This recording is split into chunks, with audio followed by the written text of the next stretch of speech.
In this video, I'm going to show you how I actively read a textbook using my Kindle app. Active reading requires you to engage in a conversation with the writer. It is perfectly okay for you to question what's written. It's perfectly okay for you to not understand what's written. What matters is that as you read, you highlight and you annotate in order to gain a better or deeper understanding of the material. So I'm in my Kindle desktop app and I've rented a textbook called Theory and Practice of Counseling and Psychotherapy for a class I'm taking. So I'm going to simply click on this textbook and it should open to the last place I was. So I'd read the first 3 chapters and now I'm in chapter 4, Psychoanalytic Therapy. One of the first things I do when I'm in a chapter is I read the learning objectives. As a rule of thumb, if you actually can answer the learning objectives, you'll have a pretty good outline for that chapter.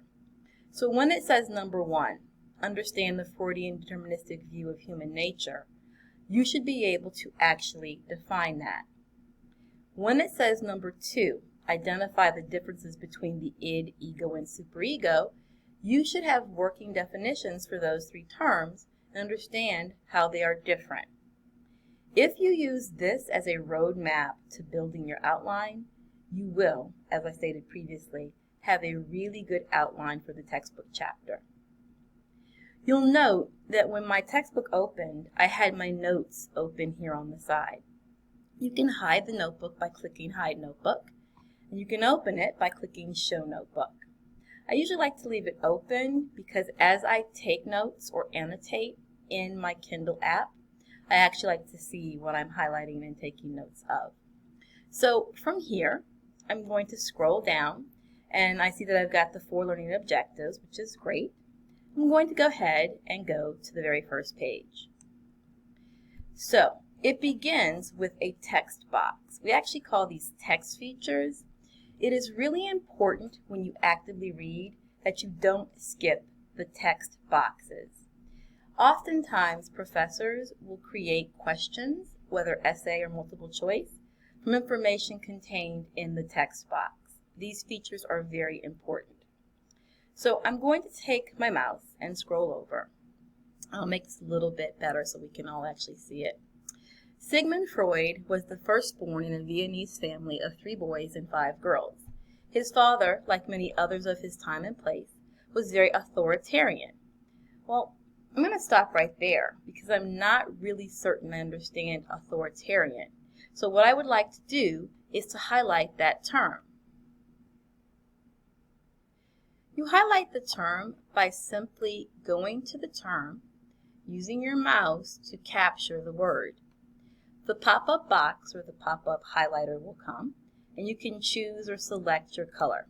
I default to yellow because I'm just used to highlighting with paper and highlighter with yellow, but sometimes that might not show up very well in the Kindle. I'm going to go ahead and take that right now, and it looks okay. So I've highlighted authoritarian. I can go back later, and I can add a definition for that. Or, if I want to, I can create a flashcard for it right now and look up the definition online. It's your choice what you want to do. Freud's family background is a factor to consider in understanding the development of his theory. Even though Freud's family had limited finances and was forced to live in a crowded apartment, his parents made every effort to foster his obvious intellectual capacities. Freud had many interests, but his career choices were restricted because of his Jewish heritage. He finally settled on medicine. Only 4 years after earning his medical degree from the University of Vienna at the age of 26, he attained a prestigious position there as a lecturer. So for me, it's important if I'm studying a psychiatrist, particularly one like Freud, who had such a huge impact on the field, that I highlight something about his background. Okay? So I'm going to come down here and I'm going to highlight this paragraph.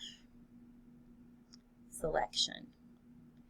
I want the section that discusses his limited finances, being forced to live in crowded conditions, and because of his religious background, because of his Jewish heritage, having more limitations.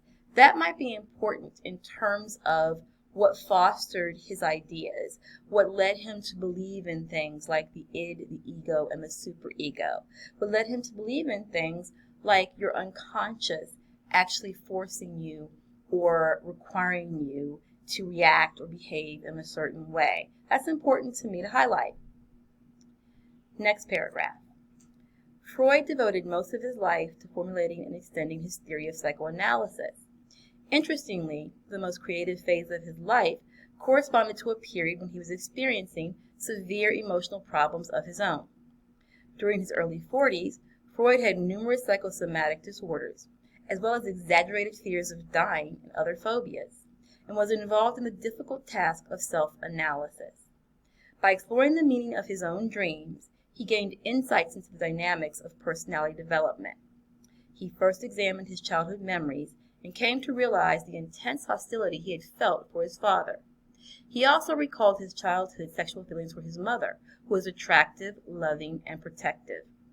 He then clinically formulated his theory as he observed his patients work through their own problems in analysis. Given what I know of Freud, this part is very interesting. So what I might actually want to do is highlight sections of that text that help me understand more about him and the idea of psychoanalysis. So, I'm going to highlight this section, make it yellow. I also want to highlight that his creative phase of his life was really when he was undergoing his own issues. Okay.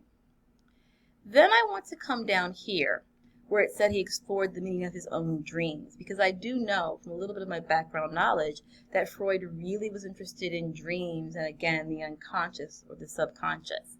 So I'm going to highlight that as well. And he did have this idea that we somehow wanted to be engaged in certain relationships with the opposite gender parent. That's important as well. So I'm going to highlight that. Now, you'll notice I've got quite a bit highlighted, but not the entire selection. I actually managed to just read through the rest of this pretty quickly. I'm a fast reader. And I don't really want to highlight much more. If you're going to highlight everything, you defeat the purpose of highlighting. Highlighting is really for drawing your eyes to information that you believe is important. When you annotate, as I did, by creating notes on the side with the highlights, you also make sure that you have drawn your attention to important information. Now, because I'm using my Kindle app, it has moved my highlights over here to the side. I can really create more useful annotations by actually coming down here and adding a note. This is the part where I'm talking to the text. So I'm looking at the highlight from page 58, which is right here, where I have, interestingly, the most creative phase of his life corresponded to a period when he was experiencing severe emotional problems of his own. So I might want to think about that. I may have a question about it or a comment. Doesn't really matter, but this is where I can annotate specifically. So here I'm going to say, is it possible that psychological distress can help a person create at a higher or a different level? It's a question I'm just asking myself. And then I may have this wrong, but I don't think so. I'm going to say C. Van Gogh or Nietzsche. And I can't spell that to save my life. These are my notes. I'm not going to worry about it too much right now. So I think from my own toolbox of knowledge, I know that Van Gogh and Nietzsche and various other people who were very creative and very well known dealt with their own emotional and psychological struggles. So I'm asking myself in response to this section of the text, does having anxiety or depression or manic depression, which is bipolar 1 or bipolar 2, does having any type of psychological or health disorder lead people to be more creative? Okay? And then my question might actually be, if that's true, Do we want to necessarily eradicate mental health? Or do we want to harness the parts of it that lead people to be creative? And I can include that in my notes. The answer is yes. Do we want to eradicate mental illness or harness the parts of it, I'm not sure if I want to say it, so I'm going to put it in parentheses, that lead to those who suffer creating meaningful or important, hopefully I can spell important, work? It's really an interesting question. And then as I ask myself that, I start to think about what it means for us to marginalize people who do have issues. And then I draw on my background knowledge of film, which I love. I think of the film Gattaca. So I'm going to say, see also the film Gattaca, which suggested that some people were valid and others were genetically deficient. And since we know that some mental illnesses are genetic, this allows me to actually extend my thinking a little bit more into that idea of, if we found a way to eliminate the gene for anxiety, would it be valid or worthwhile to do so if we lost so many creative things? And this matters only because it allows me to really think creatively and critically about the text. So if I go to class having read, which you should do, I have something to actually contribute to the conversation. So I'm going to hit enter, and I really am happy with that note. So this note is a response to this highlight. And that's a really good way to highlight and annotate a textbook. From here, I've got the introduction, which of course you should read. But for my purposes, I'm going to go to a couple other pages to point out some other key textbook features you really need not ignore when you read. So when I scroll to the next page, I come to a section called Key Concepts. Beneath that, or below that, I've got View of Human Nature and Structure of Personality. So I've got my LO1 here, my LO2 here, and that's the author's way of showing me Learning Objective 1, Learning Objective 2. And again, if you can actually discuss these objectives with any degree of power, so to say, you really demonstrate to the professor that you've read and you've thought about the material, that you actually have comments to make, whether in class or in your writings or on an exam, that are additive, that add your voice to the conversation. In other classes, we would say that you're becoming part of the rhetorical conversation, and you really want to be part of that.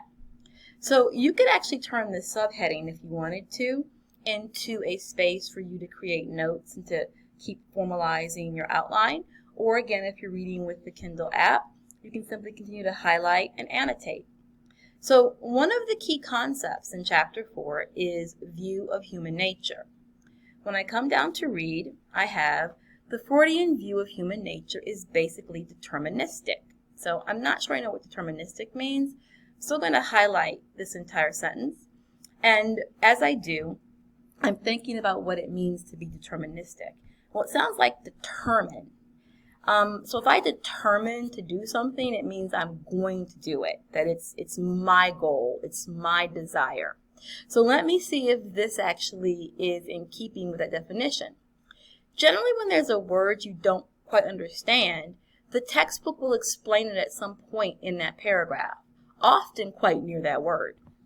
So, according to Freud, our behavior is determined, here I've got that collocation again, determined by irrational forces, unconscious motivations, and biological and instinctual drives as these evolve through key psychosexual stages in the first 6 years of life. So for Freud, our behavior is determined by irrational forces, unconscious motivations, I actually want to capture all of that, and biological and instinctual drives as these evolve through key psychosexual stages in the first 6 years of life. So it's important to notice the first 6 years of life. Instincts are central to the Freudian approach. Although he originally used the term libido to refer to sexual energy, he later broadened it to include the energy of all the life instincts. These instincts serve the purpose of the survival of the individual and the human race. They are oriented toward growth, development, and creativity. Libido, then, should be understood as a source of motivation that encompasses sexual energy but goes beyond it. Freud includes all pleasurable acts in his concept of the life instincts. He sees the goal of much of life as gaining pleasure and avoiding pain. Freud also postulates death instincts, which account for the aggressive drive. At times, people manifest through their behavior an unconscious wish to die or to hurt themselves or others. Managing this aggressive drive is a major challenge to the human race. In Freud's view, both sexual and aggressive drives are powerful determinants of how people act as they do. Wow. Well, I'm not sure I understand postulates, so I'm going to highlight this. And what I want to do is to search the web for this one. I told you earlier you can do that. I kind of thought I understood the earlier word, but I'm not sure about postulates. So I actually want to look at the dictionary or search the web. So when I click the dictionary, pop-up comes in my Kindle. So to postulate means to suggest or assume the existence, fact, or truth of something as a basis for reasoning, discussion, or belief. So, Freud suggests. Okay, let me go ahead and take a look at that. I'm going to click out of this. I don't need it anymore. Got that full definition. I'm going to reread the sentence with that synonym. Freud also suggests death instincts. I like that. So if I want, I can come over here and I can add a note. Okay, suggest. I could also have copied, if I wanted to, the definition when I looked it up. I'm going to come here and I want to edit my note, and I can actually look at the full definition. And here it is. At some point will show up. As I was saying, I'm going to come here and I'm going to copy the definition. It will be easier to copy it if I search the web as opposed to the dictionary. So the dictionary is just for you to see it as you read. I'm going to go ahead and search the web for postulates. And I've got suggest or assume, the exact same definition. So I'm going to copy it, right click. I'm going to X out of my dictionary. And I'm going to edit my note. And here I've got the word postulates. And I prefer the dictionary definition to my word suggest. And there I've got a nice definition in my textbook notes. So I'm also going to write postulates means, just to have it there. And I'm pretty happy with that. So I'll click out of that and we're good. I've now got that added to my notes. Looks pretty nice and I am happy. So now, the next thing I want you to know is there are other things you should make sure you engage with as you critically read. So we're going to go to the next couple pages and look at a couple of these key features.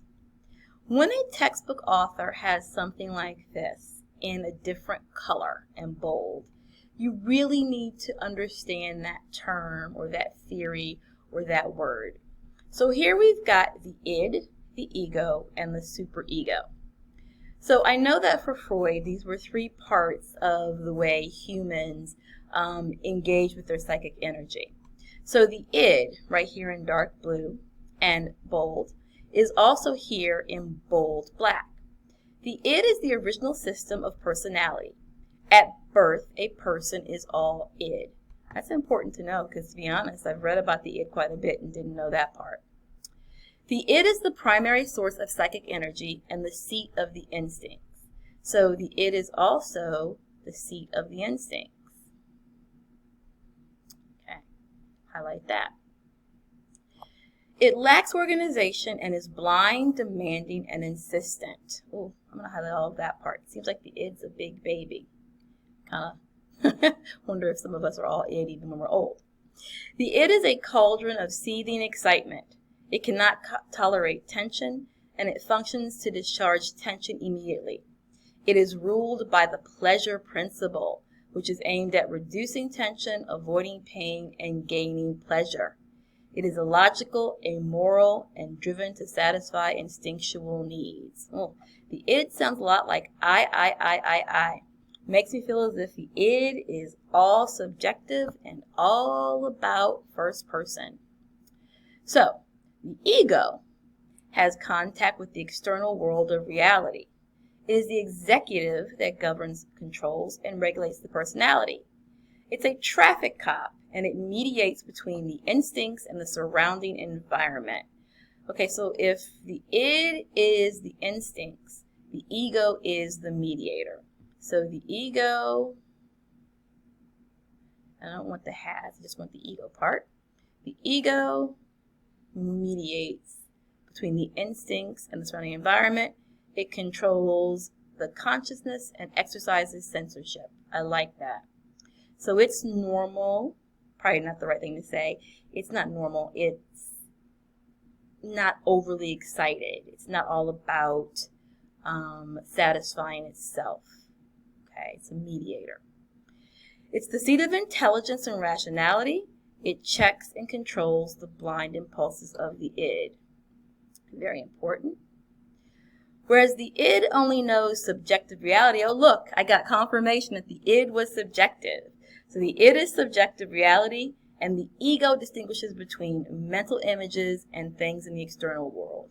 The ego is not subjective. It's aware of the other. The superego is the judicial branch of personality. Oh, it judges. Let me highlight that. It includes a person's moral code, the main concern being whether an action is good or bad, right or wrong. It represents the ideal rather than the real, and strives not for pleasure but for perfection. It represents the rational or traditional values and ideals of society as they are handed down from parents to children. It functions to inhibit the id impulses and to persuade the ego to substitute moralistic goals for realistic ones and to strive for perfection. So even though the ego is the mediator, it seems as if the superego is a little bit more realistic. So the superego is the internalization of the standards of parents and society.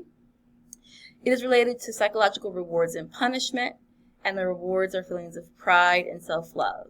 The punishments are feelings of guilt and inferiority.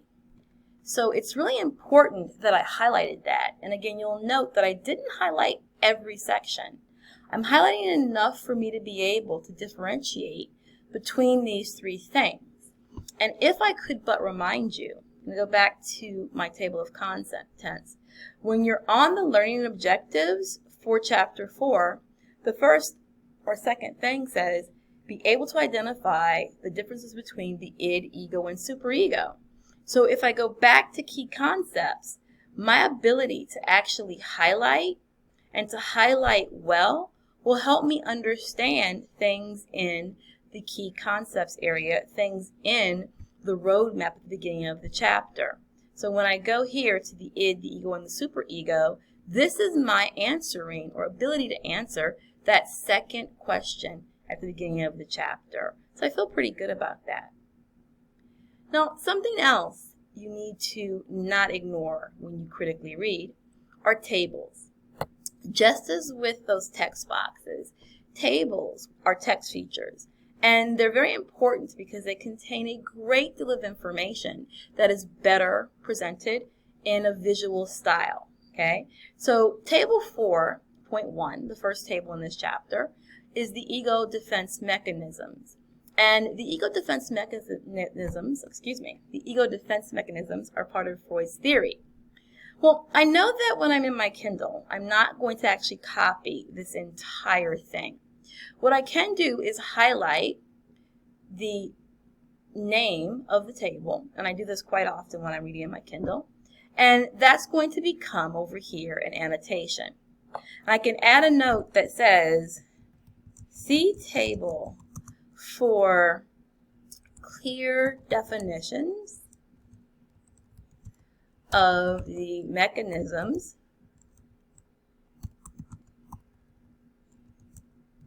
and behaviors that align with each mechanism. And this will be a way in my notes for me to know to go back to page 62 and take a look at that text box. Now, you also can, if you would like to, actually read and highlight the text box. It's particularly important that you look at terms you may struggle with and perhaps highlight and annotate those. If you understand repression, which is a threatening or painful thoughts and feelings are excluded from awareness, you repress things because you don't want to be aware of them, then you can skip adding that to your notes and highlights on the side. If you understand denial, same thing. But I know that when I get to the third one, reaction formation, that doesn't really seem clear to me. So the defense is when you actively express the opposite impulse when confronted with a threatening impulse. So something threatens me and I express the opposite. That's still not clear. So let me come over here and look at the uses for behavior. By developing conscious attitudes and behaviors that are diametrically opposed to disturbing desires, people do not have to face the anxiety that would result if they were to recognize these dimensions of themselves. So individuals may conceal hate with a facade of love, be extremely nice when they harbor negative reactions, or mask cruelty with excessive kindness. Now, I'm going to be honest, this really helps. I'm going to highlight reaction formation. And for me, quite honestly, what helped was the part that said, individuals may conceal hate with a facade of love, or be extremely nice when they harbor negative reactions. And that's important, and that helps me because I kind of see myself there. Oftentimes when I'm really upset with somebody, I'll try to be more loving because I'm so upset. So I'm forming a reaction that is the opposite of what I really feel. That's really helpful. And I'm glad that when I read this, I also read the uses for behavior. What I've done is I've moved from the page I was on to the very end of the textbook chapter. Sometimes life, occurs and happens and we become a little overwhelmed and we don't manage to read the textbook we were assigned or the textbook chapter. If you can't read the chapter, don't despair. What I would suggest you do is you go to the end of the textbook chapter, which you can even do on your Kindle, and you look at the summary. So if you click on your table of contents, you've got the summary for your chapters at the very bottom, and that's where I am now. So you can just click there. When you get to the summary, it is in fact 2.5 to 3 pages of summary of what was contained in the chapter itself. Apply the highlighting and annotating strategies to the summary. At a minimum, have something in your toolbox of reading that allows you to engage in a conversation during the class. Okay? Same things apply with respect to highlighting and annotating and making notes, and it's perfectly okay to do that when you feel overwhelmed. Don't try to read the entire textbook that way, but when you need to, don't be ashamed to do so. After reading the summary, something else you want to do, whether or not you read the whole chapter or just the summary, is to look at the self-reflection and discussion questions. As with at the beginning of the chapter, the learning objectives, if you can actually read and answer the self-reflection and discussion questions, you can critically become part of the larger conversation. So when question 1 says, what are a few key concepts of the relational psychoanalytic approach that you would be most likely to integrate into your counseling practice, the expectation is you can talk about what you read about Freud and about psychoanalysis, and you can actually answer that at a deeper level. These questions often appear as questions on essay portions of exams. Okay? Really make sure that you don't engage with your fear of reading actively. You each have the ability to become very strong parts of the conversation that surrounds content knowledge or content reading. Embrace your ability to engage with the material, to question the material, and to not be afraid to say what you don't know. That is in large part the purpose of active reading. Now, if you feel that that's been helpful, you'll be even happier to know that once you've finished doing all of this reading in your Kindle, you can export your notes, and you can call them whatever you like to call them, and you can export them and save them as a document. You'll be told how many highlights you have, how many notes, and how many bookmarks. And I'll be honest with you, I just don't bookmark stuff when I read with my Kindle. It's not my jam. I highlight and I take notes. I give it a chapter so I know a title, so I know what it is, and then I go ahead and I save it. And I am going to export this. Now, if I do, you'll note there's a limit of exporting on 10% of the book. After I export this, I will have reached 1% of my exports. And I can highlight as much as I want to view inside the app. So you're limited if you use your Kindle to 10% of the textbook. So really be mindful before you before you export, that you want that particular section of reading to be in a different format. Once you do that, you'll be gold. If you have any questions or anything about this was unclear, feel free to look at the email address in the notes section of this video and shoot me an email. mcrvengl@gmail.com. Thank you so much for listening.